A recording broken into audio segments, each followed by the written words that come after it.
पवारांनी आणि शरद पवार साहेबांनी उभाटाला फसवून माननीय देवेंद्रजींच्या पाठीत 2019 मध्ये खंजीर खुपसण्याचं काम करून सत्ता उपभोगली. आता सत्ता गेल्यानंतर सत्तेच्या लालसेपोटी, खुर्चीच्या लालसेपोटी ही भांडणं आहेत. त्यांच्यामध्ये एक वाक्यता नाही. हे सत्तेच्या पायी एकत्र आलेले आहेत. तसं आम्ही आणि शिवसेना हे नॅचरल आमची युती आहे. हिंदुत्वाच्या विषयाला घेऊन युती आहे, देशाच्या विकासाला घेऊन युती आहे, मोदीजींच्या नेतृत्वाला घेऊन आमची युती आहे. तशा प्रकारचं इथे कुठेही रिलेशनशिप दिसत नाही. ही हेट लवची रिलेशनशिप यांची आहे आणि ही अजून पुढे जाऊन जसा महापालिकेच्या निवडणुका पुढे येतील तेव्हा यामधला बेबनाव अजून तुम्हाला दिसायला लागेल. रोहित पवारांनी असे आरोप केले का महाराष्ट्र एक नंबरला आहे क्राईम रेटमध्ये. नाही, रोहित पवारला मला वाटतं की बिथरलेला रोहित पवार जे विधान परिषदेच्या सभापतींवरती, विधान परिषदेच्या सभागृहावरती आरोप टीका होत असताना जे रोहित पवार स्वतः उभे राहतात आणि ज्या पद्धतीमध्ये ते ऐकतात आणि त्याला हास्य देतात, मला वाटतं अशा लोकप्रतिनिधीचा आपण निषेध केला पाहिजे. रोहित पवारांना नीतिमत्ता त्यांनी सोडलेली आहे. त्यांना स्वतःच्या पक्षामध्ये स्वतःचं स्थान नाही.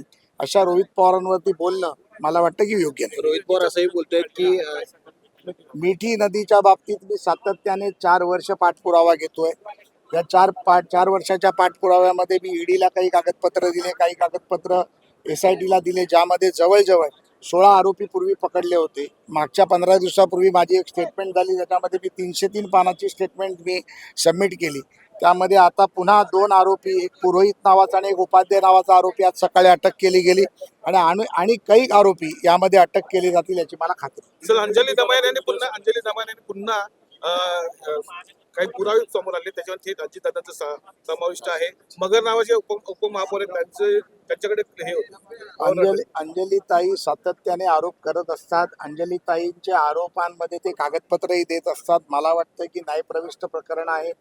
ताई देखील यामध्ये कोर्टामध्ये गेलेल्या आहेत. त्यामुळे या प्रकरणावरती मला जास्त कल्पना नसल्यामुळे मी काही बोलणं योग्य होणार.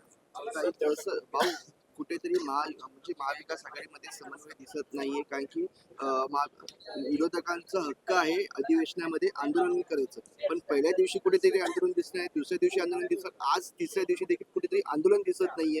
कुठेही मी जसं तुम्हाला म्हटलं की सत्तेच्या लालसेपोटी एकत्र आलेले सगळे आहेत. आता सत्ता नाही, आमदार नाही, पद नाही, पक्ष नाही. विरोधी पक्ष नेत्याची एकच खुर्ची त्यांना दिसते, त्या खुर्चीवर सगळ्यांचा डोळा आहे. त्यामुळे सत्तेचे लालची हे आपापसात भांडणारच आहेत. ज्या पद्धतीमध्ये उद्धव ठाकरेंनी सत्तेच्या लालचेपोटी मुख्यमंत्री पदाची खुर्ची घेतली, देवेंद्रजींच्या पाठीत खंजीर खुपसला, काँग्रेस राष्ट्रवादी बरोबर अनैसर्गिक युती केली, काय उद्धव ठाकरे आणि काँग्रेसमध्ये कधीही जमणं शक्य नाही. आणि युती करण्यासाठी समन्वय लागतो, युती करण्यासाठी विचार लागतात, युती करण्यासाठी भूमिका लागते. या तिन्ही गोष्टी या तिघांकडेही नाही. माणसं येत असल्यामुळे हे वाद होत आहे कुठेतरी. ते बघा, कोणी कोणाबरोबर जावं, कोणी कोणाबरोबर यावं, त्यांचा वैयक्तिक प्रश्न आहे. आम्ही आमच्या पक्षाबद्दल बोलू. महायुतीचा समन्वयक म्हणून आमची युती भक्कम आहे. येणाऱ्या महापालिका निवडणुकीत आम्ही सर्व एकत्र लढणार आहोत, ताकदीने लढणार आहोत आणि यांचा सुपडा साफ केल्याशिवाय आम्ही गप्प बसणार नाही. मुंबई महापालिकेवरती तसंच जेवढ्या मोठ्या महापालिका आहेत, ठाणे असेल, कल्याण डोंबिवली असेल, पनवेल असेल, नवी मुंबई असेल, पुणा असेल, पिंपरी चिंचवड असेल, नागपूर असेल, संभाजीनगर असेल, या सर्ववरती महायुतीचाच महापौर बसलेला आपल्याला पाहायला मिळेल. धन्यवाद. विभागाचा एक व्हिडिओ समोर येताना पाहायला मिळते. 2 दिवस संदीप देशपांडे त्यांनी व्हिडिओ समोर आणलेला आहे. यामध्ये पैशांचे बटन दिसत आहे. विरोधक म्हणत आहेत की इतके पैशांचे बटन संदीप देशपांडेंना मला कदाचित विचारावं लागेल की त्यांचे पैशाचे बंडल कुठून येतात. याचे देखील व्हिडिओ आमच्याकडे आहेत. आम्हाला ते कधीतरी पुढे काढावे लागतील. आरोप करणं फार सोपे असतं, मॉपिंग करणं फार सोपं असतं. त्याचा सत्यतेचा पुरावा त्यांनी द्यावा आणि त्यानंतर त्यांनी बोला. अशा पद्धतीने संदीप देशपांडे म्हणतात की त्यांचे व्हिडिओ, त्यांचे पैसे कुठून येतात ते दाखवावं लागेल. मात्र आता हे अधिकारी आहेत PWD विभागाचे, यांच्यावरती चौकशी होण्याची मागणी तुम्ही करणार आहात? नाही, निश्चितपणे जर कोणी चुकीचं केलं असेल तर त्याची मागणी करणारच.